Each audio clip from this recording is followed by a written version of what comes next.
Oh yeah, Poppy's back in action. Mere mortals, welcome back to another edition of Musings. Musings. We look back at what has been the week at hand, some of the learnings, some of the thoughts that we might have had. I am Juan, and I've got Carrington next to me here. Hey, how are we going? With Mere Mortals. So we're going to get right into it. Yep. Musings for today. Yes. I've got, I'll cut you off. I've got two things. One, we're talking about being your first and your last customer. And also how you might want to avoid assholes, whether it comes to business or your life. Very good. Very helpful. I'm going to talk a little bit about entertainment and maybe a little bit about the future and future decisions that Papa Juan and Papa Kyron might need to make. Oh, okay. All right. Should we start with the future first? Yeah, let's do it. Yeah. So our MMA jokes got me thinking of entertainment. And Yes. specifically entertainment of the future. What will it be like? So let's just say 50 years' time. Yep. What do you imagine entertainment will look like? I think entertainment's going to be very much on demand, like extremely on demand. The kind that I would want to wake up, and if I had 20 minutes to spare, I type into some sort of search portal, whether it's Google, whether it's a podcast platform or somewhere else, and I write, I want to see this person talk about this, and it just comes up immediately, whether it's in video format, virtual reality, whatever it may be, but just comes up immediately. And then I can just go on with my day. So it's like a complete... So very searchable as well. Very searchable, yeah. Yeah, that's what I would say. Okay, nice. All right, so I was thinking you can split it up in multiple ways. I'm just going to do it in terms of screens case. So this is not going to live shows and things like that. I think most of those will remain relatively similar. So going to the opera, going to a dance festival, going to et cetera, et cetera. Yep. That will be... about going going like live shows. Yeah, so that would be I don't see those having considerably altered in any case. I think the need for those will still remain. Maybe, if virtual reality got to such a point, but even then there's the case to be made of, how people just want the real thing. I want the authentic. Like, I imagine meat in the future. Say we manage to crack the code and you can just grow lab meat. There'll still be people out there who'll be like, I want to have the traditional meat. My meat killed. I want this animal dead, and I want that dead animal to be on my plate. I imagine there's still going to be that. So I was thinking about screens though, and that I can imagine changing dramatically. So one of the things I would say immersive and controllable. So I don't think anyone's going to really want to sit and watch soccer in front of the TV. I think they'll want to have some sort of active part in it. So whether it be slightly, just a slight little thing. So voting on a result. So like the referee makes a call and you get to like vote on a result. If it's like one of those like real 50-50 ones, you get to put in your input. Like was it a goal or not? You can be like, no, vote it in. Or, did he deserve to get kicked out of the match for this, yes or no, and then maybe the rules can alter in the future. Oh wow! So I think, I think it'll just be that's a bit exaggerated, but I think there will still be that element of having some sort of feeling like you're in it and making an important part in it as well. Gotcha. Okay. So I totally see that coming, and that wouldn't change the game of it being played, but how you interact with the game of it being played. I think the other one was, and I looked into it slightly because I was interested. I heard it being done in the NFL. I was surprised that not more of it's been done. If this doesn't happen in the next 20 years with the increased virtual reality experience, I will eat my phone. I will go and find my Samsung S20 and I'll eat my phone, so that you can use virtual reality headsets and be, like, say you're watching a footy game, you can be in the stand with the headset on. But more than that, it'll be, so as you say, the control of it, the entertainment, so you can choose to watch it from that location and then be like, I want to look at it from bird's eye view, I want to look at it from this location, I want to rewind. It makes me think, did you read Harry Potter when he went to go watch the Quidditch grand final, I believe it was? Yeah. And he got I think it was like a remote and some glasses, I think it was. And he basically could rewind, speed up, zoom in into the play. And then he, comically was like, he was completely missing the game because he was watching it in like slow-mo and whatnot. Yeah. But I can imagine that happening in a virtual reality world where no matter any entertainment, even like, I'm talking even like podcasts, I'm imagining you could put yourself as a human right where the camera person is, like where the camera is right now. You could be sitting in that theoretical position and almost be sitting with us. And what I say, or more on demand, is I'm imagining Instagram Live 20 years from now, where you're basically not just watching them through a screen, but on a virtual reality headset where you're like in the position like you're sitting next to us, and you're basically just turning your head and having a conversation with the person. Yeah, like there's some guy who's imagining himself sitting right between us and just going back and forth. Okay, that'd be Joey. That'd be Joey. Yeah. That's what Joey. Imagine what Joey would be doing. That's what he would be doing. Well, I was actually thinking this, totally tangent here, but when we're talking about what sort of TV show we'd have, I did actually afterwards think, it'd be really cool having one of those 360 cameras, and so we put that just in front of us, and then we just talk shit about stuff in the environment. I think we'd need to get way better at talking shit and of being like people witty. walking by. And whatnot. Like making fun of stuff or interacting with like crazy things, like talking about the girl going by in the scooter and how how funny it'd be if you chucked a stick and then like she ran over it and then fell into the river. Or some shit like that. So I mean, that would be pretty funny. Yeah, there'd have to be some Where's the stick? There'd have to be some next level comedy on our part. So I'm thinking more grand narrative. So like real grandiose, goes for 2 years. You're following someone's, talking about a story that goes on for 2 years and it backtracks and it goes all that. I think sort of Game of Thrones style, where it's just all like it's so immersive, like it's so deep, and then it references back. That sort of thing. Yeah, I mean, I also see it in the case, and this is already happening, but I could imagine that it could go even further beyond where the thread of a storyline or a narrative is in every piece of content or every piece of entertainment that you watch. So it's been happening for many years, but I noticed recently Nick Bear that I watch on YouTube, he for the last 2 years, I think, he basically documented him doing his first triathlon, then his second Ironman, and it's pretty specific on his background, the daily day training, and as we were saying before, in like a podcast ages ago, I could imagine that going all the way down to even like specific hours. So the entertainment could be like, I could check in when Nick's doing his training session and be like, I want to see what that looks like. I reckon there's going to have to be a way where, I'll put it right out there. No, I was thinking, it'd be like a phone that's really good at doing that sort of streaming. No, you can get flying Amazon cameras that can scan around your house. I For think security you mentioned purposes. that. I mentioned this. I could imagine the similar thing, but for like an influencer or a vlogger or something like that. And just so you follows basically them, have like a little camera that follows you around everywhere, and it'll auto stream lots of different sort of points of views to whatever content platform. I could imagine that being a massive thing. So That's Jeff, sort of, if you're hearing this, Mr. Bezos, build up a streaming platform so you can have your floating cameras show all the time. Probably Already just take over YouTube, man. I was like, True. there's I think that was sort of what the Google Glass was promising. In a way, you remember the Google Glass was it's going to be huge. Like everyone's going to have cameras on their face. You're going to be able to see what this person's doing, whatever the time, that sort of thing. And it never got anywhere, but that's sort of what that promise was, I feel. Speaking of that, bloody Google. So, okay, not Google Glass, but Google on the phone. I don't know if you know about this feature, and I'm going to actually bring it up and I can talk it through with the listeners so you can't see it. But see how there's a little camera button there in the Google? Yeah. So, right, there's like I can't see it. Never really noticed it. If you click that, right, what it'll do is you can put it in front of something, like I'm putting it in front of the camera right now, and you can tap to search, and what it'll do is go and find similar images in the internet, right? Okay. But when you actually look at the details for this, what it's being sold on, it's like, pointed at a camera, pointed at a shoe, and you'll be able to buy it online. You'll be able to find it easy, and that's the smarts of it. It only just matches the images. Like it does not do like the going and finding. I've only been able to do it once with like one item of shoe. And I'm like, no, this is not yet to that level. But I can imagine one day when it's progressed along and things like that just become so good that maybe you could even point it to, like, say, you point it to Karen, and that automatically create all your entertainment. Like, it'll be like, here's, like, the videos of this, here's Karen taking a shit last week, like all those things. Just thinking, like, fucking bald people doing things, like, random people doing things, like, that dude Kieran doing things, like, it just gets as close as it can, then it's like, nah, fuck it. Nah, go away. Yeah, so, okay, that's where I'd imagine some of that stuff.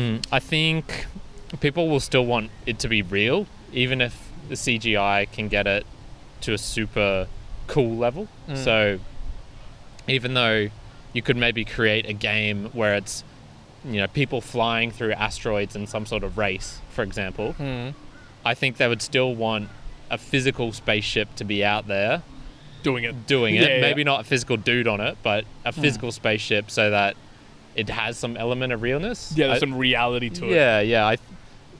Or going to a super volcano on Mars. I'd want to see a super volcano actually erupting or some shit. Yeah. Don't know if they actually occur on Mars, whatever. I'd actually want to see that and know it's real, rather than it being just a very, very good CGI.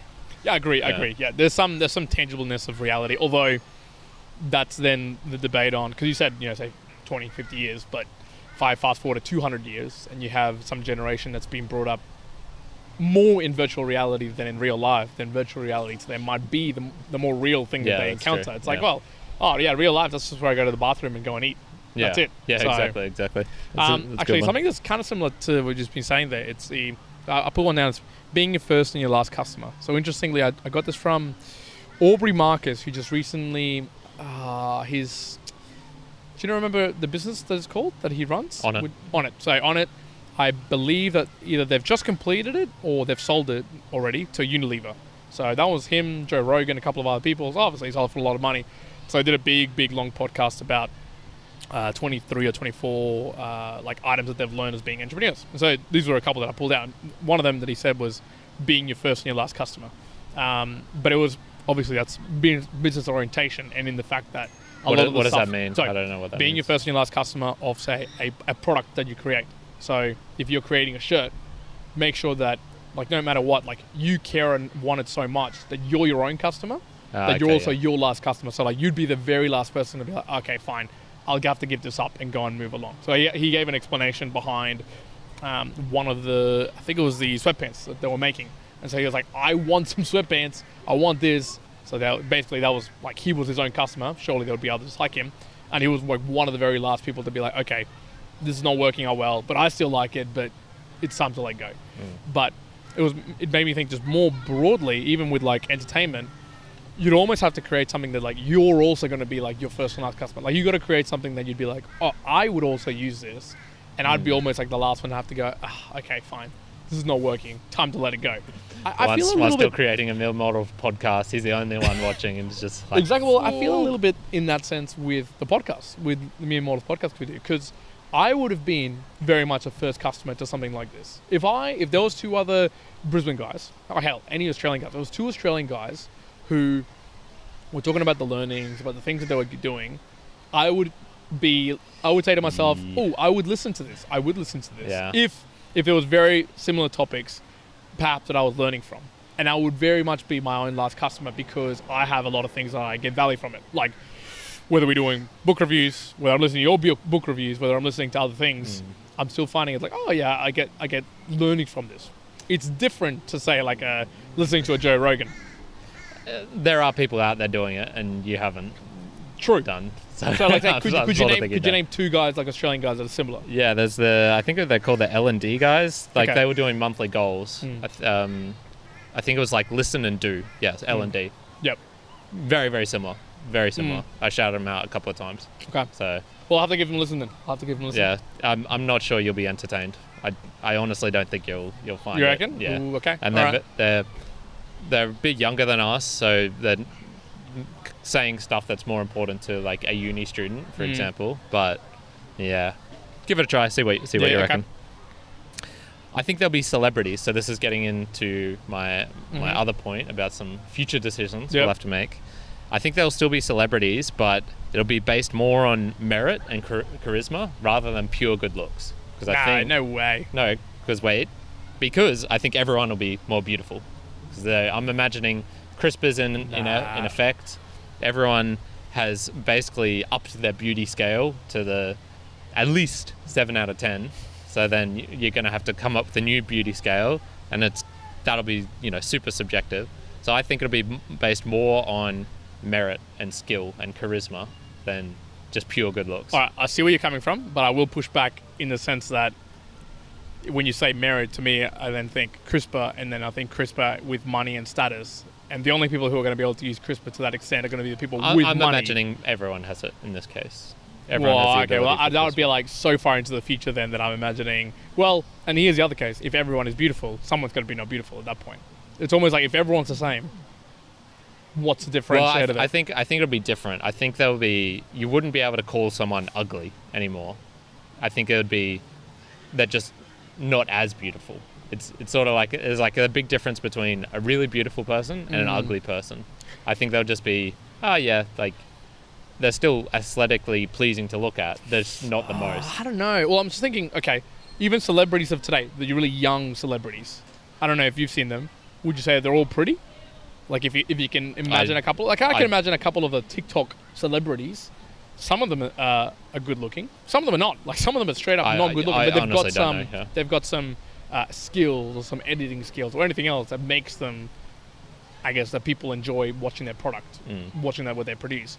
Yeah, I can get on board with the whole merit.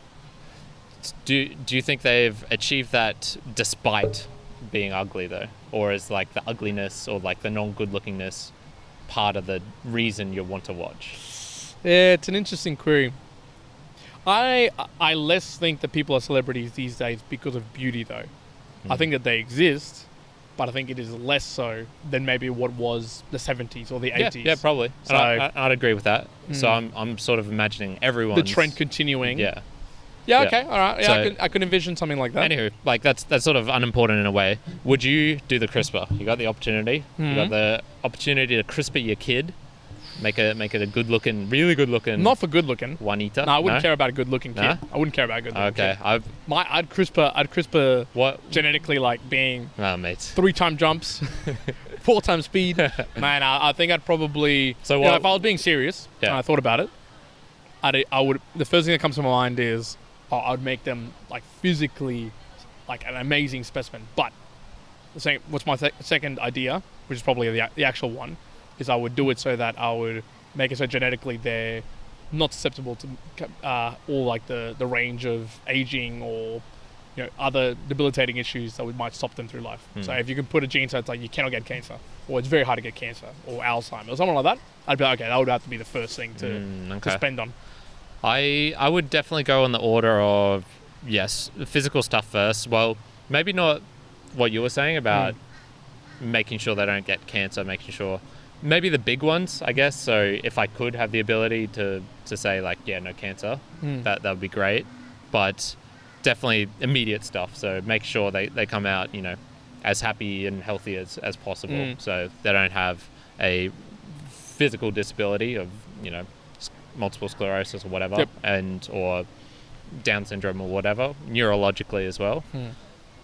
I think the second thing I'd go for is I wouldn't try and make them like super strong or double biceps or anything like that. I think intelligence is a pretty good one to go for. But then after that, I'd say beauty would be pretty high up there. I think being good looking. You've heard all the studies of CEOs and whatnot. Like they're on average way taller, way better looking than their counterparts. It's like, oh shit, that's not fair. That's not fair at all. So I'd make sure they're on the side of the getting the good things from the unfairness. Well, I almost think you got to think of the timeline of the future, right? It's almost like to the point that CRISPR becomes so generally applicable that everyone's like that. I'm almost like, gee, well, we have transitioned to more virtual reality use where that doesn't matter anymore. Like where it's easier to use virtual reality to appear exactly how you want in an avatar than it matters anything about what you look like. Yeah. So it's like, depends on the timelines, because if that came first, I just think, like, why would people spend $50,000 to make yourself look 1 point better than just using an avatar that can be like maxed out? Yeah, that's true. That's true. I mean, it's way easier just to create like a good-looking AI avatar rather than creating an actual person good-looking. Or it could be like some weird flux of like augmented reality, but in real life. So anybody who looks at you only sees your face as like this beautiful thing, but your face is just normal. Yeah. It's like some face shield. And then I don't know. No, that actually, just getting back to the first point, there's still gonna be people CRISPRing it up because there's gonna be people out there watching porn and they're like, I want real porn. I want two physical, actual, real people, and I don't want avatar porn. So I want to see the good stuff. And actually, that might be why they would want ugly people, and ugly people could do well, because if you're physically not good looking, you would want to see like the guy being physically not good looking as well. That's why like there's tons of pornos where Ron Jeremy was a famous star. Yeah. He was like just a fat, fat ugly looking dude, just nailing He all had a these great hot personality chicks. though. Great personality. Yeah. What a great man. Great moustache. It's an interesting point. My other one is just again from Aubrey Marcus, and he also helped me with my mere mortal moment as well. But so I'm going to give it away, unfortunately, right at the beginning here. So it's choose a hole rather than an asshole. I really liked the way he said this. So choose a hole rather than an asshole. And he was giving the example of a particular, I believe it was the CFO, where they brought him in specifically because they needed someone who do the financials and the accounting, and long short of it is that the CFO really didn't believe in them. He was really antagonistic type of dude. Basically, it came to a point where he told him like, oh look, this company's not going to make it, I quit, like see you later, right? And beyond it, after a couple of weeks, they were finding like, oh man, there's a hole here, it's really hard. But rather than fill it straight away with someone, they kind of went, okay, look, we'll just manage what we're doing, let's just move it around. And after a couple of weeks, actually went, oh look, we've been able to disperse this work, and while it's a little bit harder on everyone, it's actually like multiples better than just filling up a person who was being antagonistic and being an asshole. So I like that. I thought about it in business. I was like, oh yeah, I could imagine a couple of things. Like I've had people in work teams before that it's like they're there filling a role, developer, tester, whatever. But realistically, it probably have been even better just not there at all. And the team would have performed better, the culture would have been better, and we would have just banded together and done the whole thing anyways, because it just brought down everybody. It's kind of like the feeling of, if you have a team and it's bringing down everybody by, let's say, 10%, and they're delivering 50%, well, you may be like taking away 60% from the team, and he's providing 50%, or she is. Yeah. So ultimately, you're actually going to be better. But it made me think of, in normal personal life, whether you think that would apply as well, where like say you have a hole in terms of a theoretical person, like a friendship or something, that you go, oh, I really want a friend in this, let's just talk about maybe running. Like, oh, I really want to have someone who's a really good runner. And like, imagine if it was, you came across Tanya, and she was like, but an arsehole, like Tanya, but an arsehole. And she was like evil. She was like just trying to make you like lose all the time. You might end up filling this gap of someone who knows running, but is terrible, like it's a terrible human being, and it'll just be worse off for it. So you're talking to someone about running, but you're ultimately turning out worse than it is. So I think it could be applied broadly. Sometimes it's okay to have a hole rather than an arsehole. Yeah, so, yeah. Oh, yeah. I'd definitely agree with that, man. Just think of, I wouldn't count myself in this, but I imagine there's tons of people who try and fill the father figure role in their life and just latch onto, the first guy who sort of fills that. Appears there, yep. And, that they are just a complete dickhead or whatnot. And same with the relationships as well. I would definitely say going for a relationship where you're just lonely and so you want to be with another person and it doesn't matter. Yeah, that's true, because be really people will fill the gap of a relationship, even though the person might be terrible for them, but they're more afraid of being lonely and being on their own, and rather just suffer but be with someone. That's where it's like, just choose a hole, choose the pain that comes with it rather than the asshole that you have on the other side, because it's not like the two devils there. The devil of just having the gap and having what is probably going to be the better one. Yeah. I would say people wasting your time and screwing you around is just like the worst thing that can happen. There's not much worse than that. Indeed. So that makes my immortal moment. All right. Choose a hole rather than an asshole. Very nice, very nice. All right, I'll go on to mine, which is spaceship races and black hole documentaries. Poofed. I'm holding out for my nuclear UFC fights. So even if you got the whiz bam, all the virtual reality, all the cool stuff you want, I want to see the nuclear reactor, two dudes nuking it out in the nuclear reactor. And then whoever, it'd be one of those things where first one to fuse with into the fusion reaction and turn into some random Mortal Kombat type character. Imagine if they just start growing extra limbs and shit, and then they're just it turns into Mortal Kombat. Just that would be excellent. That would be excellent. There you go. I would watch that. Mere Mortals, what would you watch? What's the form of entertainment that licks your lips? That you wake up in the morning and you go, you know what? I really want to look at this. I really want to watch this. Yeah. Any suggestions for the folks out there, Karen? And well, even for us as well, what's a suggestion you would give for the Mere Mortal crew right here to improve the podcast, to make it more watchable, listenable? That's true. I would love all of those. So You can come find us on the Instagram, Mere Mortals Podcast. You can find us on YouTube. You can find us on the audios if you're listening there. Yep. All of those good things. Remember, there's 2 different streams of the Mere Mortals Podcast and the Mere Mortals book review, so make sure you tune in wherever suits best. Of course, if you're listening to the Mere Mortals Podcast right now and you haven't subscribed, you haven't followed, do it, enjoy it, and keep being entertained. Folks, that is all. Juan out. Going out. Boo! Yum, yum, yum.